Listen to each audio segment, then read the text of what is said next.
The studio was alive with lights and applause as the segment rolled in. Whoopi Goldberg, seated confidently at the center of the View's semicircular table, had just cracked a joke, one that drew scattered laughter from the audience. But not from Denzel. The camera panned, catching his stare. Calm. Unflinching. His fingers were clasped. He hadn't even blinked. The joke had been about crime rates in inner-city communities, a punchline woven around poverty and bad decisions, wrapped in irony and sold as just a joke. But Denzel wasn't buying it. Not tonight.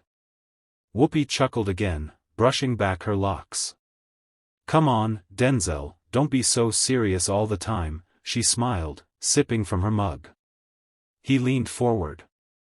I'm just curious, Whoopi, Denzel said quietly but firmly, his voice slicing through the noise.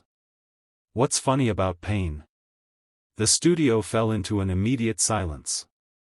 You could feel it, the way every neck turned toward him, every producer in the control room paused, and the laughter instantly died in the audience's throat. The lights suddenly felt too bright, the silence too loud. Joy Behar blinked twice, adjusting her notes. Sunny Hostin stiffened in her chair. Denzel wasn't shouting. He didn't need to. His words didn't echo, they stung. Whoopi raised her eyebrows, half offended, half surprised. You think I'm laughing at pain? Denzel didn't flinch. No. I think you're laughing around it.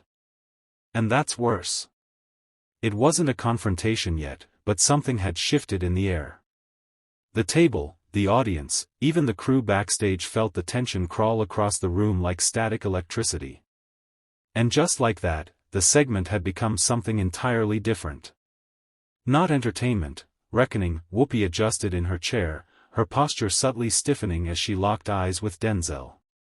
Let me remind you, she began, tone clipped, I've lived through enough pain to joke about it if I damn well want to.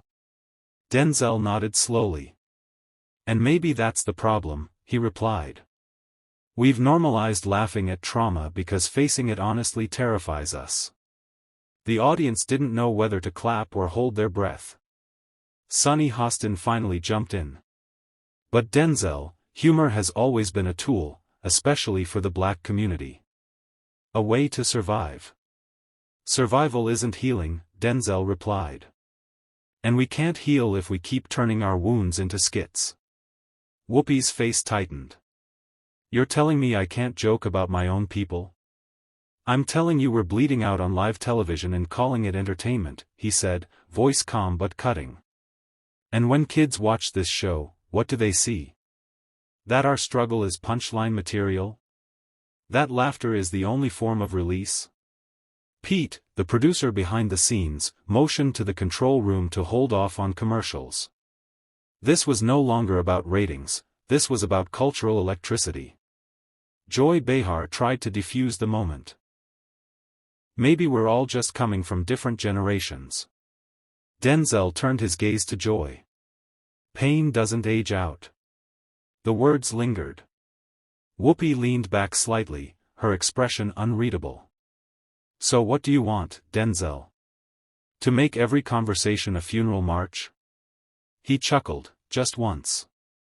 No. I just want us to stop embalming truth with laughter. That was it. The line. The audience gasped. Phones were already out, clips were already being posted, and the internet was seconds away from igniting. This wasn't just an interview. This was a cultural intervention, unscripted, raw, and impossible to walk away from. Whoopi tilted forward now, elbows on the table, her voice quieter but colder. So what exactly is your role then, Denzel? Preacher? Prophet? Or just another celebrity pretending to care deeper than the rest of us? The air thickened. A faint nervous laugh came from one of the audience members, then nothing. Denzel didn't blink. Labels won't help you here, Whoopi. I don't need to be a preacher to recognize when pain is being sold as primetime relief. Whoopi countered instantly. Or maybe you're just bitter you can't control the narrative. That was the moment. Denzel looked directly at her, unshaken. You think this is about control? No. It's about consequence. You laugh because it keeps you safe. I speak because silence kills. Sarah Haynes tried to redirect. Let's all take a breath. This is heavy. No, Denzel interrupted, voice even but commanding. We've been breathing too comfortably while communities drown. A murmur ran through the audience. Whoopi's face hardened. I've earned my seat at this table, Denzel. He leaned in, voice low but penetrating. Then use it for something other than applause. The studio fell dead silent. No one moved. No music. No cuts to commercial. Just the weight of truth hanging in the room like fog. Even Joy, usually quick with a jab, looked down at her notes, stunned. Camera zoomed in slowly, as if instinctively recognizing the gravity of what just happened. This wasn't a segment anymore. This was history being written in real time. The control room froze. Producers exchanged glances, unsure whether to cut to commercial or let the tension unfold. Ratings had never mattered less. This was no longer entertainment, it was reckoning. Whoopi finally leaned back in her chair, crossing her arms, her smile gone. You think you're the first person to challenge me on this show? Denzel didn't respond immediately. He let the silence settle again, this time, heavier, more deliberate. Then, no, I'm not the first. But I might be the last who tells it without flinching. The audience didn't clap. Not out of disapproval, but because they weren't sure they were allowed to breathe yet. Sunny Hostin cleared her throat. Denzel, do you really believe we've contributed to pain rather than progress? He turned to her gently. I think some of you have mistaken presence for purpose. Showing up isn't the same as standing up. And standing up doesn't mean talking louder, it means listening harder. The weight of that hit harder than any raised voice. Whoopi tried again, now more defensive than ever. You come here preaching but forget, we've been fighting too. Denzel nodded, sincerely. And yet, the battles outside these cameras still rage. Maybe the question isn't whether you've been fighting, but who's been bleeding while we all talk. A gasp came from the crowd. Whoopi glanced off stage, as if signaling to wrap it up, but there was no lifeline. Not this time. The lights above buzzed softly. The audience leaned in. And Denzel, calm, unshaken, sat back in his chair as if he'd just started. The show's social media team stopped posting. The control room dimmed the studio lights slightly, trying to lower the emotional temperature, but the heat wasn't coming from the bulbs. It was coming from a man who had nothing left to prove, and a room that had never been so uncertain. Whoopi finally said what she thought would corner him. You criticize us, Denzel, but you've benefited from this system too. Hollywood gave you that stage. Denzel leaned forward, voice low but unwavering. Hollywood didn't give me anything. I earned every inch of ground I stood on. But that ground, let's not forget, was paved by people who died nameless in streets no camera ever filmed. There was an audible gasp. A single cough echoed awkwardly from the audience. Nobody dared interrupt. He continued, eyes locked on Whoopi's. And now that I've got a voice, I refuse to use it for applause. I use it for memory. For truth. For those who never got to sit in these chairs. The panel was silent. Even Joy Behar, usually quick with a quip, looked down at her notepad. A producer offstage whispered into the earpiece of the host, should we go to commercial? No, the host whispered back. Let him finish. And that's when Denzel stood up, not in anger, but in clarity. He didn't yell. He didn't point. He simply said. If your version of justice needs a script, then maybe it's not justice at all. The studio had no answer. And for the first time in its long-running history, The View had nothing left to say. The silence lingered like smoke. Then, in a voice barely above a whisper but cutting like glass, Whoopi said, "Denzel, you make it sound like we don't care. That we don't fight." Denzel didn't flinch. He turned slightly toward the audience, not to them, but for them. "You fight in cycles. Hashtags. Segments. Speeches that fade before the credits roll." He pointed gently toward the cameras. "Out there, people don't get to edit their lives. They don't get commercial breaks. They don't get to cry off screen." Whoopi raised her brow. "So what? We just walk away? We stop trying?" Denzel stepped forward slowly. The studio tensed. "No," he said. "You start trying. For real. Without the filters, the applause signs, or the ratings game." He turned back to the panel. "You're not uncomfortable because I'm wrong. You're uncomfortable because I'm right, and you don't know what to do with that." One of the panelists tried to cut in, but Denzel lifted his hand slightly. "Not aggressive, just final. I didn't come here to entertain. I came here to ask why pain has to dress itself up just to be believed." A single clap came from the far back of the audience. Then another. And another. Until the whole studio echoed with a slow, deliberate standing ovation. Denzel didn't smile. He didn't nod. He simply whispered to himself. "Now they're listening." The applause didn't feel like any other. It wasn't performative. It wasn't for spectacle. It was for something raw, something unfiltered. Whoopi sat back in her chair, her arms folded, face unreadable. But behind the silence in her eyes, there was recognition. Maybe even respect. Maybe. "You know," she said slowly, "you're dangerous, Denzel." He raised a brow. "Truth usually is." The producer's voice crackled in the crew's ears, "Stay with this. Don't cut. This is the moment." Denzel turned to the camera. "There are people at home watching this right now, feeling like they're crazy for how much they carry. How much they cry in silence. And I need them to know, you're not broken. You're just awake." One of the co-hosts finally broke the moment. "But Denzel, what's the solution then? If you say all this is performative, then what do we actually do?" He didn't blink. "You stop packaging pain as content. You stop selling justice as a brand. You walk into your own communities not with lights and cameras, but with time, ears, and humility." A beat. Then Denzel walked back to his seat, slowly. Not as a guest, not as a performer, but like a man who had just dropped something on that floor no one would be able to sweep away. Whoopi leaned forward now, voice soft but edged. "And what if the system doesn't change?" Denzel's answer came fast, firm.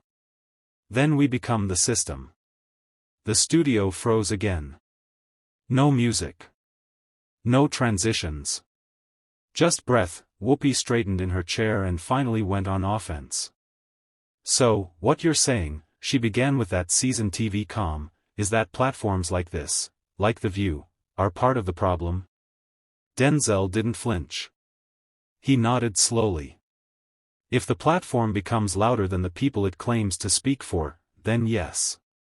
There was a tense shuffle of cards, a camera zooming in on Whoopi's hands as she tapped her pen, deliberately, rhythmically, like a warning. "And what exactly," she pressed, "would you have us do differently?"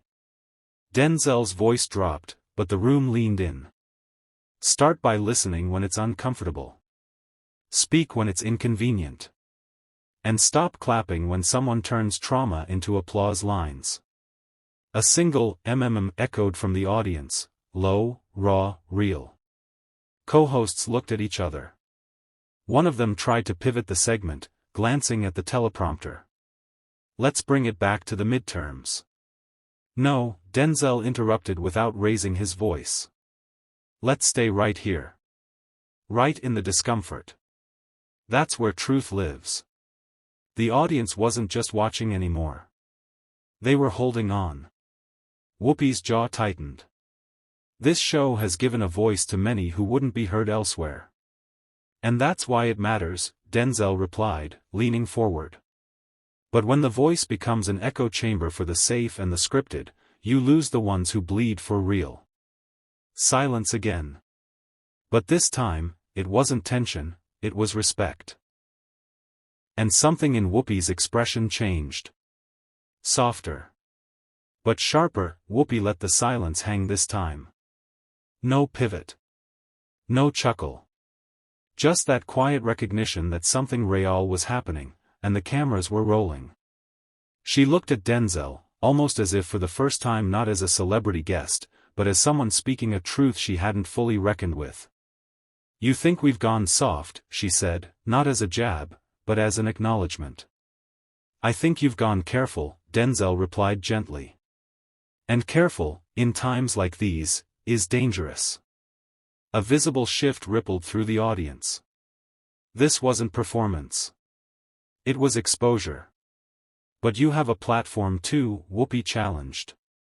You could be in front of millions every week. Why not start your own show? Lead your own movement? Denzel leaned back, eyes still locked on hers. Because change doesn't happen when we isolate. It happens when we confront each other, in the same room, breathing the same tension. A beat passed. I'm not here to be adored. I'm here to be heard. From the corner, one of the producers signaled frantically. Timing was off, ad breaks were overdue. But neither Denzel nor Whoopi moved. I'll tell you what I think, she said. I think you're tired of being quiet. Denzel nodded. I'm tired of being expected to perform while others get to pretend. A slow, single clap came from the back of the audience. Then another. And then, a wave. It wasn't thunderous. It was purposeful. And when the camera cut to commercial, no one moved. Not even Whoopi. When the show returned from commercial, the energy in the studio had transformed. No makeup touch-ups, no scripted humor, no nervous laughter. Just a stage holding its breath. Whoopi adjusted in her chair, her usual poise slightly cracked, not from embarrassment, but from weight. Denzel, she said with a rare seriousness, I've sat in this chair for decades. I've seen egos, outbursts, breakdowns. But this, she gestured toward him, this was different. Denzel didn't smirk. He didn't deflect. I didn't come here to win, he said. I came here to disrupt. Someone in the control room whispered, cut to wide shot, but the director held back. They knew, this was the kind of television that rewrote Monday mornings across the country. Whoopi turned to the audience. Sometimes we need to be confronted, not coddled. Denzel stood up. I've got nothing left to sell, he said, eyes sweeping across the room. But maybe, just maybe, I've got something left to teach. He didn't wait for applause. He didn't bow. He didn't even say goodbye. He walked off the stage with the same calm that started the fire. No mic drop. No theatrics. And yet, no one forgot the silence he left behind. The next morning, news outlets didn't know what to label it: confrontation? Sermon? Breakdown? Revolution? But for millions who watched, it was something else entirely. A moment when truth didn't ask to be invited. It just walked in, and stayed. If you made it this far, you felt it too. This wasn't just a clash of personalities, it was a collision of truths. Denzel didn't come to entertain. He came to disrupt the silence. To challenge comfort. To force reflection. And sometimes, that's the most powerful performance of all. What do you think? Was it bravery or ego? Honesty or overstep? Drop your thoughts below. But be warned, once you hear truth spoken out loud, it's hard to forget the sound.